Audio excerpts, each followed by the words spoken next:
इस कोसरनाग झील का जो पानी है ये ज़्यादातर मेल्टिंग ऑफ स्नो है। इसके चारों तरफ जो पहाड़ है ये सारा ग्लेशियर, सारा पानी जो है इसमें जमा हो रहा है और आउटलेट इसका नहीं है। ये पानी इसके अंदर से आगे जाके दरियाए वेशु फाइनली हम कोसरनाग लेक में पहुंच गए हैं।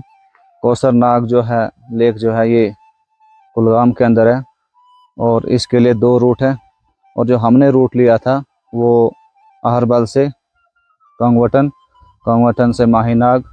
हमारा स्टे माहीनाग में हुआ था रात को।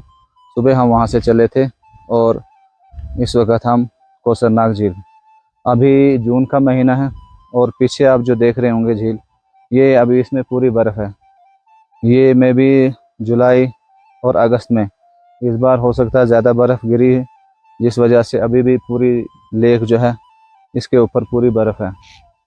ये इसकी तकरीबन लंबाई जो है 1.5 किलोमीटर के आसपास है और इसमें जो विड्थ है ये 0.9 किलोमीटर के आसपास जाके हमारे दरिया इसमें जहलम के साथ मिल जाता है।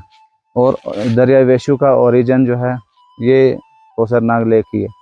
इसमें ज़्यादातर इसमें स्नो इन्हीं पहाड़ों की वजह से और इसमें पानी भी इसी वजह से जमा है। हिंदुज़म के हिसाब से भी इस झील को काफ़ी पवित्र माना जाता है और उसके पीछे एक कहानी है।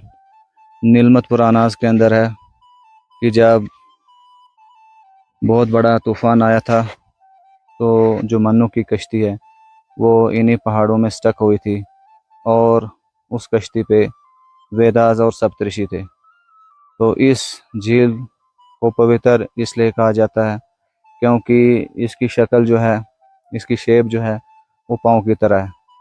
तो संस्कृत के अंदर कर्मा सरस आया है। कर्मा मीन्स फुटस्टेप और सरस मीन्स झील। तो कहा जाता है कि ये लॉर्ड विष्णु का पाँव है। तो इसी वजह से इस झील का दूसरा नाम जो है वैष्णोपद भी बोलते हैं। और इसी झील का पानी जो है हमारा वेशु रिवर के नाम से भी मशहूर है और यही पानी जो है दरियाए वेशु है और दरियाए वेशु जो है आगे जाके दरियाए झेलम के साथ मिल जाता है। इसके लिए जो है किसी ज़माने में यात्रा कश्मीर से भी होती थी, लेकिन आजकल वो बंद है। अभी भी रियासी से लोग यात्रा के लिए यहाँ पे आते हैं। खौफनाक, डरावनी और रहस्य भरी इस झील के बारे में अगर आपको हमारी ये वीडियो पसंद आए तो लाइक कीजिएगा। अगर नहीं पसंद आई तो आप बड़े प्यार से डिसलाइक भी कर सकते हो।